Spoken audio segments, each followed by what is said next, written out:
ஓம் சக்தி தாயே போற்றி.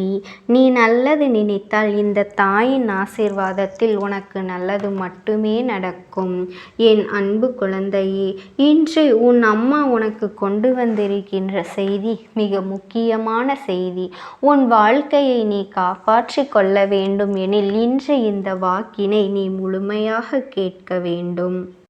என் தங்க குழந்தையே, உனக்கு கஷ்டங்களை அதிகமாக கொடுத்து கொண்டிருக்கின்ற இந்த 2 பேரையும் உன் வாழ்க்கையை விட்டு முதலில் நீ வெளியேற்ற வேண்டும். இந்த 2 பேரையும் உன் வாழ்க்கையை விட்டு முதலில் நீ வெளியேற்ற வேண்டும். என் செல்ல குழந்தையே, இவர்கள் உன் வாழ்க்கையில் என்ன செய்து கொண்டிருக்கின்றார்கள்? இந்த 2 பேரையும் நீ வெளியே அனுப்பவில்லை, தாமதம் காட்டுகின்றாய் என்றால் நிச்சயமாக இந்த வாழ்க்கை உனக்கு மேலும் மேலும் பல துன்பங்களை கொடுத்து உன்னை வேதனைப்படுத்தி கொண்டேதான் இருக்கும் என்பதனை நீ மறந்து விடாதே. என் செல்ல பிள்ளையே, இந்த தாயானவள் உன் முன்னால் நின்று உனக்கு நடத்தக்கூடிய இந்த விஷயங்கள் ஒவ்வொன்றுமே எப்பொழுதும் உன்னுடைய மனதிற்கு நிறைவான சந்தோஷத்தை கொடுத்து கொண்டிருக்கும் பொழுது நான் உனக்கு அத்தனை சந்தோஷங்களையும் கொடுக்க நினைத்திட நேரத்தில் உன் வாழ்க்கையில் இருக்கின்ற இந்த 2 விஷயங்களும் உன்னை இந்த அளவிற்கு பாடாய்படுத்தி இருப்பதை உன் அம்மா நான் தெரிந்து கொண்டேன். என் தங்க குழந்தையே, உன் மனது எவ்வளவு வேதனையில் உள்ளது என்பதும் எனக்கு தெரிகின்றது. அதனால்தான் உடனே உனக்கு இதனை தெரியப்படுத்தி விட வேண்டும் என்றுதான் இந்த தாயானவள் உன் முன்னால் நான் வந்து நிற்கின்றேன். என்ன நடக்கின்றது என்று என் பிள்ளை நீ யோசிக்கும் பொழுது இந்த அம்மா இந்த 2 பேரையும் யாரென்று உனக்கு அடையாளப்படுத்தி விடுகின்றேன். இந்த 2 பேரினுடைய மனது எப்படிப்பட்ட மனது தெரியுமா? நம்மால் ஒருவருக்கு கஷ்டம் வருகின்றதே என்று யோசிக்காமல் கஷ்டத்தை கொடுக்கத்தானே நாம் இவர்களை தேடி சென்றிருக்கின்றோம் என்று நினைத்து ஒரு விதம் மனநிலையிலேயே சுற்றி வருபவர்கள். அடுத்தவர் படுகின்ற வேதனைகளை கண்டு சந்தோஷப்படுகின்ற இவர்களை நாம் நிச்சயமாக விட்டு வைத்து விடலாமா? என் செல்ல குழந்தையே, இவர்களுக்கு ஒரு விதமான மனநிலை இருப்பதனால்தான் அடுத்தவர்களின் கண்ணீரை ரசிக்க தோன்றுகின்றது அல்லவா?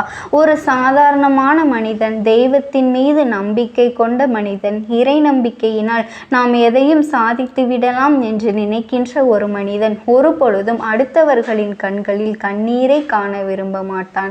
ஒரு பொழுதும் அடுத்தவர்களின் கண்களிலிருந்து வருகின்ற கண்ணீருக்கு காரணமாக மாட்டான்.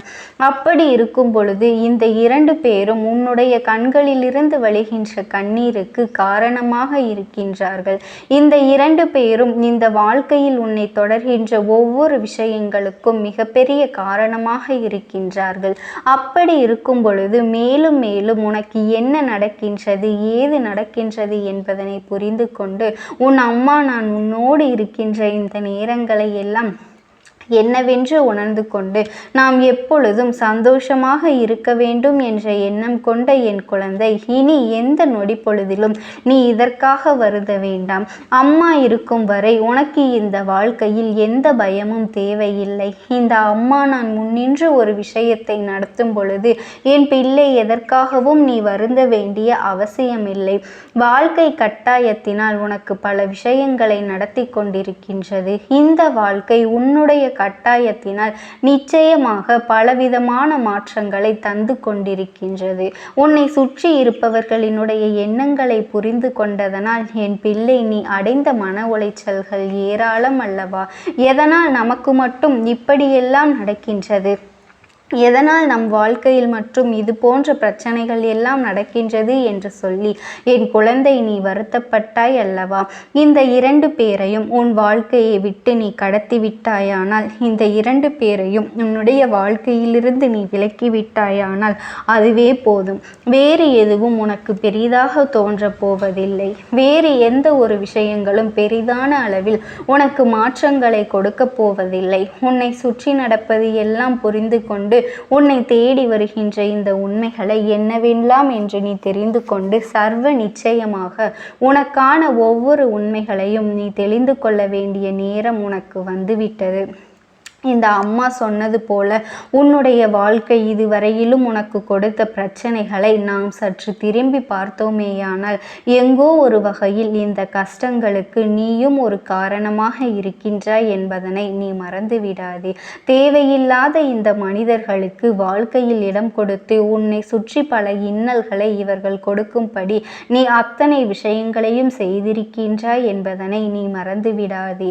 நான் இருந்து உனக்கு நடத்தும் பொழுது, நான் இருந்து இந்த வெற்றியை உனக்கு உறுதிப்படுத்தும் பொழுது என்ன நடக்கின்றது என்று என் பிள்ளை நீ யோசிக்கின்ற ஒவ்வொரு நொடியிலுமே நான் உனக்கு சொல்கின்ற உண்மை எல்லாமே ஒன்றுதான். தவறு செய்கின்ற ஒருவர் உனக்கு மிகவும் வேண்டியவர் என்பதால் அவருக்கு நீ உடந்தையாக இருந்திருக்கின்றாய், அவர்களோடு நீ பயணித்திருக்கின்றாய். அந்த தவறில் உனக்கு பங்கில்லை என்றாலும் அவர்கள் செய்தது நிச்சயமாக நீ தெரிந்து கொண்டு அவர்களோடு பழகுவது தவறான காரியம் அல்லவா என் தங்க குழந்தையே? அவர்களை பற்றி நீ முழுமையாக தெரிந்து கொண்டு அவர்களோடு பழகுவது தவறான காரியம் அல்லவா என் செல்ல குழந்தையே? இந்த வாழ்க்கை பலவிதமான துன்பங்களை உனக்கு கொடுத்திட்ட பொழுதும் கூட, பலவிதமான விஷயங்களை இந்த வாழ்க்கையில் உனக்கு தந்துவிட்ட பிறகும் கூட, நிச்சயமாக இதையெல்லாம் என் பிள்ளை நீ என்னவென்று தெரிந்து கொள்ள தயாராகி விட வேண்டும் என் தங்க குழந்தையே. என்னவென்று உணர்ந்து கொள்ள நீ தயாராகி விட வேண்டும். உன்னை தேடி நான் வருகின்ற இந்த நேரம் இனி உனக்கு ஒட்டுமொத்த சந்தோஷங்களும் ஒரு சேர கிடைக்க வேண்டும் என்பதனை நீ புரிந்து கொள்ள வேண்டும். நடக்கின்ற விஷயங்களுக்கு எந்த நேரத்திலும் நீ நல்லபடியான முடிவுகளை எடுத்துக்கொண்டே இருக்க வேண்டும். உன்னோடு நான் இருக்கும் இந்த நேரங்கள் இனி எப்பொழுதுமே உனக்கான மாற்றங்களை உறுதியாக தரத்தான் போகின்றது என்பதனை நீ மறந்து விடாதே. உன் அம்மா நான் உனக்கு ஒரு விஷயத்தை செய்யும் பொழுது அதனை என் குழந்தை நீ தெளிவான மனநிலையோடு புரிந்து கொள்ள வேண்டும். தெளிவான எண்ணங்களோடு நீ ஏற்றுக்கொள்ள வேண்டும். நிறைவேறாத பல விஷயங்கள், நிறைவேறாத பல ஆசைகள், நிறைவேறாத பல கஷ்டங்கள் என்று ஒவ்வொன்றுமே உன்னை பின்தொடர்ந்து வரும் பொழுது அதையெல்லாம் என் குழந்தை நீ சரியாக செய்துவிடத்தான் வேண்டும் என்பதனை நீ மறந்து விடாதே என் தங்க குழந்தையே. நல்ல நேரம் வரும் பொழுது இந்த வாழ்க்கை உனக்கு அத்தனை விஷயங்களையும் கண்முன்னால் நிறுத்தி இருக்கின்றது. இந்த அம்மாவினுடைய அருளால் உனக்கு இந்த வாழ்க்கையில் பல நன்மைகள் நடந்து கொண்டுதான் இருக்கின்றது. உன்னோடு நான் இருக்கும் வரை உனக்கு என்ன நடந்தாலும் அதையெல்லாம் என் பிள்ளை என்னவென்று நீ புரிந்து தெரிந்து அதற்கு ஏற்றது போல உன்னுடைய வாழ்க்கையை நீ மாற்றிக்கொள்ள வேண்டும் என்பதனை மறந்து விடாதே. தெளிவான விஷயங்கள் எதுவாக இருந்தாலும் இந்த அம்மா சொல்லும் பொழுது அது உனக்கு தெளிவாகிவிடும். தெளிவில்லாத கஷ்டங்கள் உனக்கு வந்த பொழுதும் கூட அதனை தெளிய வைக்க வேண்டிதான் இந்த தாயானவள் உன்னை மீண்டும் மீண்டும் தேடி வருகின்றேன். பொதுவாக யாரையுமே எளிதாக நம்பிவிடுகின்றாய். இந்த 2 பேரும் உன்னுடைய வாழ்க்கையில் செய்த சூழ்ச்சிகள், இவர்கள் நடத்திய திட்டங்கள் என்று இவை எல்லாமே உனக்கான நன்மைகளை நிச்சயமாக நடத்தி கொடுக்க வேண்டும் என்பதனை நீ புரிந்து கொள். இந்த தாயானவள் நான் இருக்கும் வரை உனக்கு இந்த வாழ்க்கையில் எந்த கஷ்டங்களும் வேண்டாம். இந்த அம்மா நான் இருக்கும் வரை உன்னுடைய வாழ்க்கையில் உனக்கு எந்த துன்பங்களும் வேண்டாம். முதலில் இந்த 2 பேரையும் நீ ஒதுக்கிவிட்டாலே உன் வாழ்க்கை உனக்கு ஒட்டுமொத்த சந்தோஷத்தையும் கொடுக்க தொடங்கிவிடும். உன் வாழ்க்கை உனக்கு அத்தனை நன்மைகளையும் தர தொடங்கிவிடும். உன் அம்மா முன்னால் நிற்கின்ற இந்த நேரம் இனி எதிர்பாராத பல விஷயங்கள் உனக்குள் இருந்து மிகப்பெரிய நம்பிக்கையை கொடுத்து கொண்டேதான் இருக்கும் என்பதனை நீ புரிந்து கொள். நான் இருந்து உனக்கு நல்ல மாற்றத்தையும் நல்ல திருப்பத்தையும் என்றும் என்றென்றுமே தந்துவிட வேண்டும் என்றுதான் எண்ணுகின்றேன். எந்த நொடியிலும் உனக்கான அதிசயங்களை நான் ஒரு சேர கொடுக்கின்றேன் எனும் பொழுது என் பிள்ளை நீ எதற்குமே கலங்கி விடாதே என் தங்க குழந்தையே. நல்ல மாற்றங்களை எல்லாம் உணர்ந்து என் பிள்ளை நீ எப்பொழுதும் சரியான எண்ணங்களுக்குள் உன்னை தயார்படுத்திக்கொள். உனக்கு என்றும் என்றென்றுமே நல்லது நடக்கட்டும். என்றும் இந்த வாழ்க்கை உனக்கான நன்மைகளை ஒரு சேர கொடுக்கட்டும் என் தங்க பிள்ளையே. வாழ்க்கையில் நாம் அனுபவிக்கின்ற விஷயங்கள் எதுவாக இருந்தாலுமே அதையெல்லாம் நாம் உறுதியாக புரிந்து கொண்டு புரிந்து கொள்ள வேண்டும் என்பதனை முதலில் நீ எண்ணிக்கொள். என் குழந்தையே, நல்ல நேரம் நமக்கு வருகின்ற பொழுது இந்த அம்மா உன் கண்ணில் அடிக்கடி பட்டு கொண்டே இருப்பேன். அப்படிதான் இப்பொழுது நான் உன் கண்களில் படத் தொடங்கி இருக்கின்றேன். சில காலமாக அடிக்கடி உன்னை நான் தேடி வந்து கொண்டிருக்கின்றேன் அல்லவா என் தங்கமே. நான் சொன்ன சொல்லிலிருந்து ஒரு பொழுதும் மீற மாட்டேன். இந்த அம்மா நான் சொன்ன வார்த்தையை ஒரு பொழுதும் தவறவிட மாட்டேன். அம்மா உன் முன்னால் நிற்கும் இந்த நேரம் இனி உனக்கான அத்தனை சந்தோஷங்களும் ஒரு சேர உனக்கு கிடைத்துவிடும் என் தங்க குழந்தையே. இவர்கள் மீண்டும் மீண்டும் உன்னை தேடி வந்து உனக்கான விஷயங்களிலிருந்து உன்னை ஏமாற்றி கொண்டிருக்கின்றார்கள் என்பதனை நீ மறந்து விடாதே. இந்த தாயானவளினுடைய அன்பும் ஆசீர்வாதங்களும் உனக்கு என்றென்றைக்குமே முழுமையாக கிடைத்து கொண்டேதான் இருக்கும். ஓம் சக்தி, ஓம் ஆதிபரா சக்தி. அவர்களிடத்தில் சொல்லிவிட்டால் நான் மனநிறைவோடு இங்கிருந்து சென்று விடுவேன். சில விஷயங்களை நான் அவர்களோடு பகிர்ந்து கொள்ளாமல் விட்டுவிட்டேன்.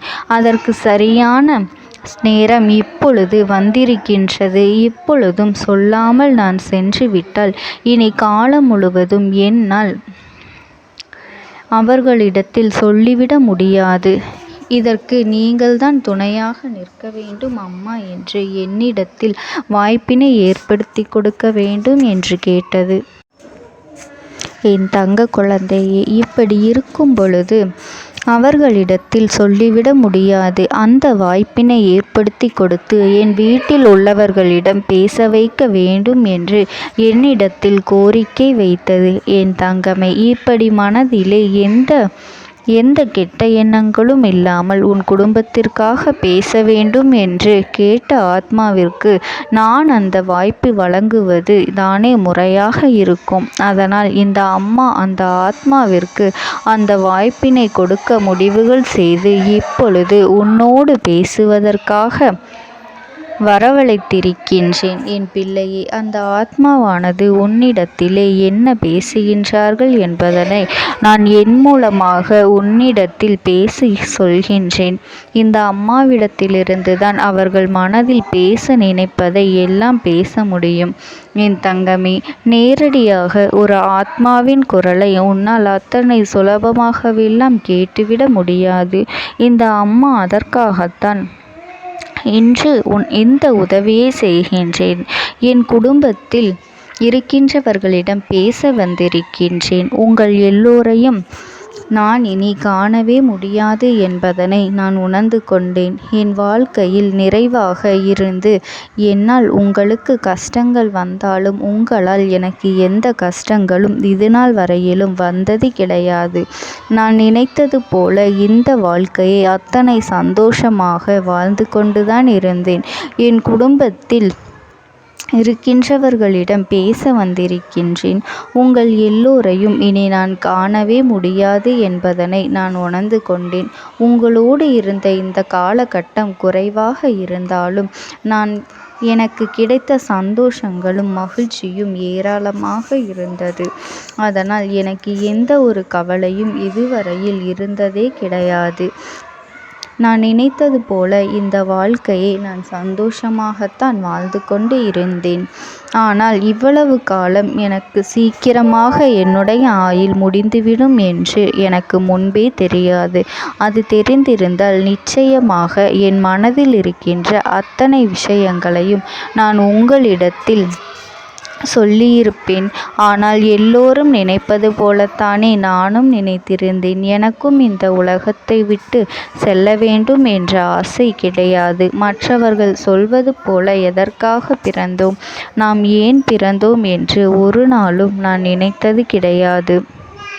வாழ வேண்டும் என்றுதான் ஆசைப்பட்டேன். என்னுடைய ஆசைகள் எல்லாம் நிராசையாகும்படி இந்த உலகத்தில் விட்டு செல்ல வேண்டிய காலகட்டம் கட்டாயம் வந்துவிட்டது. என்னுடைய கடமை இங்கே சரியாக முடிவதற்கு வந்துவிட்டது. இன்று நான் உங்களோடு பேச வந்ததற்கு முக்கியமான காரணம், சில விஷயங்களை எல்லாம் உங்களோடு சொல்லாமல் விட்டுவிட்டேன். எப்படி நடக்கும் என்று தெரியாமல் நான் சில விஷயங்களை செய்தும் முடித்துவிட்டேன். அதற்காக உங்களிடத்தில் நான் மன்னிப்பு கேட்டுக்கொள்கின்றேன். இதை உங்களிடத்தில் பகிர்ந்து கொள்ள வேண்டும் என்றுதான் இன்று நான் வந்திருக்கின்றேன். உங்களை நான் மனதார வணங்குகின்றேன். இந்த வாய்ப்பினை நான் சரியாக பயன்படுத்தி கொள்ள விரும்புகின்றேன். அதனால்தான் என் மனதில் இருக்கின்ற விஷயங்கள் எல்லாம் நான் சொல்லிவிடுகின்றேன். சிறிது நேரம் அமைதியாக அமர்ந்து என்னுடைய வார்த்தைகளை கேட்டாலே போதும். என்னுடைய அன்பினை புரிந்து கொண்டு அதுவே எனக்கு போதும். நான் நிச்சயமாக இங்கிருந்து நல்லபடியாக சென்று விடுவேன். இன்று உங்களோடு பேச வந்ததற்கு ஒரு முக்கியமான காரணம், நான் சில விஷயங்களை சொல்லாமல் விட்டுவிட்டேன். இப்படி நடக்கும் என்று எனக்கு ஒரு நாளும் தெரியாமல் சில விஷயங்களை செய்துவிட்டேன். அதை உங்களிடத்தில் பகிர்ந்து கொள்ளத்தான் வந்திருக்கின்றேன். என் மனதில் நினைக்கின்ற விஷயம் என்ன தெரியுமா? நான் உங்களை நன்றாக பார்த்து கொள்ள வேண்டும்.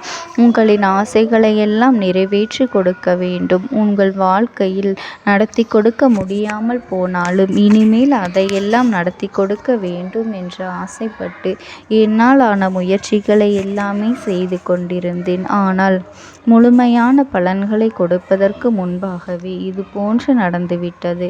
அதனால் நான் ஏதேனும் குற்றம் குறைகள் செய்திருந்தாலும், ஏதேனும் உங்களுக்கு மனதிற்குள் கஷ்டத்தை தந்திருந்தாலும் என்னை மன்னித்து விடுங்கள். நான் எப்பொழுதும் உங்கள் மீது உண்மையான அன்பினைத்தான் வைத்து கொண்டிருக்கின்றேன்.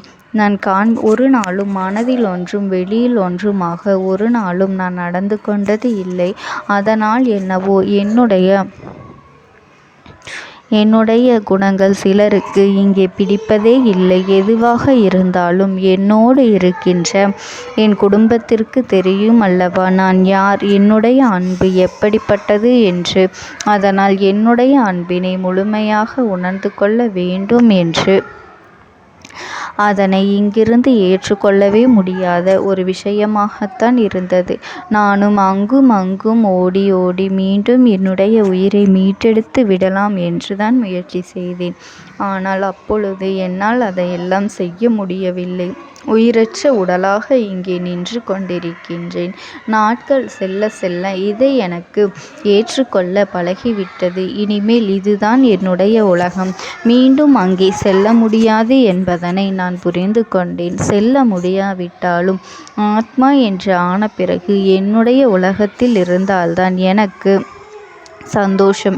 மீண்டும் மனித வாழ்க்கைக்குள் என்னால் நுழைந்துவிட முடியாது. எனக்காக இத்தனை காலமும் அன்போடு பழகி எனக்கு எல்லாம் செய்த உங்களுக்கு நான் சொல்கின்ற விஷயம் ஒன்றுதான். நடந்தது எல்லாம் நடந்துவிட்டது. நடந்த விதையை யாராலும் இனி மாற்ற முடியாது. இனி நான் உங்களோடு இருக்க வேண்டும் என்று நினைத்தால் கூட அது நடக்காது. அதனால் இந்த வாழ்க்கையில் நீங்கள் நல்லபடியாக வாழ்ந்து சந்தோஷமாக இருக்க வேண்டும் என்றுதான் அந்த ஆத்மா மனது வேதனைப்பட்டு உன்னோடு பேசுகின்றது. என் தங்க குழந்தையே, யார் உன்னை விட்டு சென்றாலும் இந்த தாயானவளினுடைய அன்பும் ஆசீர்வாதங்களும் உனக்கு என்றென்றைக்குமே முழுமையாக கிடைத்து கொண்டே இருக்கும். அதனால் நீ எதை நினைத்தும் கவலைப்படாதே. உனக்காக எப்பொழுதும் நான் இருந்து கொண்டே இருப்பேன். ஓம் சக்தி. ஓம் ஆதிபரா சக்தி. உனக்கான நல்ல விஷயங்களை செய்து கொடுப்பதற்காகவே உன் தாயானவள் இன்று உன்னை தேடி வந்திருக்கின்றேன். என் தங்கமே, இன்று நான் உன் அம்மா மனமகிழ்ச்சியில் வந்திருக்கின்றேன். என் பிள்ளையே, எப்பொழுது இந்த அம்மாவினுடைய வாக்கினை நீ கேட்கின்றாயோ அப்பொழுதிலிருந்து எண்ணி 5வது நாள் உன் வாழ்க்கையை புரட்டி போடுகின்ற நிகழ்வு ஒன்றினை நான் நடத்தி கொடுக்க போகின்றேன். உன் வாழ்க்கையில் நடந்து கொண்டிருக்கின்ற ஒரு அதிமுக்கியமான பிரச்சனையை நான் முடித்து கொடுக்க வந்திருக்கின்றேன். என் பிள்ளையே, இந்த அம்மாவினுடைய வாக்கினை முழுமையாக கேட்டுவிட்டால் நிச்சயமாக என் பிள்ளை நீ மனமகிழ்ச்சி அடையத்தான் செய்வாய். உன்னுடைய மனதிற்குள் இருக்கின்ற ஒவ்வொரு எண்ணங்களும் இன்று இந்த அம்மாவினுடைய பார்வைக்கு தெரிய வந்து விட்டது. நான் உன்னுடைய பிரச்சனை என்னவென்று தெரிந்து கொண்டேன். என் பிள்ளை நீ என்னை பார்க்கும் பொழுதே உன் மனதில் ஓடுகின்ற அத்தனை விஷயங்களும் எனக்கு தெரிய வந்துவிடும். அதை இப்பொழுது என் பிள்ளை நீ சரியாக செய்துவிட்டாய். ஆனால் இந்த அம்மாவினை கண்டு கண்கலங்கி நின்றாய் அல்லவா? அம்மா உன்னைத்தானே எல்லாமுமாக நம்பியிருக்கின்றேன். அப்படி இருக்கும் பொழுது இன்று எனக்கு இந்த கஷ்டத்திலிருந்து நீ விடுதலை கொடுக்க மாட்டாயா என்று என் பிள்ளை நீ என்னை பார்த்து கேட்கின்ற விஷயத்திற்குத்தான் நான் முடிவினை கட்டப் போகின்றேன். இன்னமும் சுருக்கமாக உனக்கு சொல்ல வேண்டும் என்றால் உன்னுடைய பிடிவாதம் இந்த அம்மாவினிடத்தில் ஜெயித்து விட்டது என்பதுதான் உண்மை. என் குழந்தைக்கு எந்த ஒரு விஷயம் வேண்டும் என்று அடம்பிடித்து இத்தனை காலமும் நீ நின்று கொண்டிருந்தாயோ அந்த ஒரு விஷயத்திலிருந்து உன் அம்மா நான் உனக்கு விடுதலையை கொடுக்க வேண்டும் என்று என் முன்னால் கதறி அழுதாயோ அந்த விஷயத்தை இன்று உனக்கு நான் முடித்து வைக்கின்றேன். என் பிள்ளையே, சுற்றி இருக்கின்ற உறவுகளையெல்லாம் நம்புவதை விட்டுவிட்டு சற்று விலகி நிற்பதுதான் எல்லோருக்குமே நல்லது. ஏனென்றால் யாருடைய குணம் எப்பொழுது எப்படி மாறும் என்று யாராலும் கணித்துவிட முடியாது.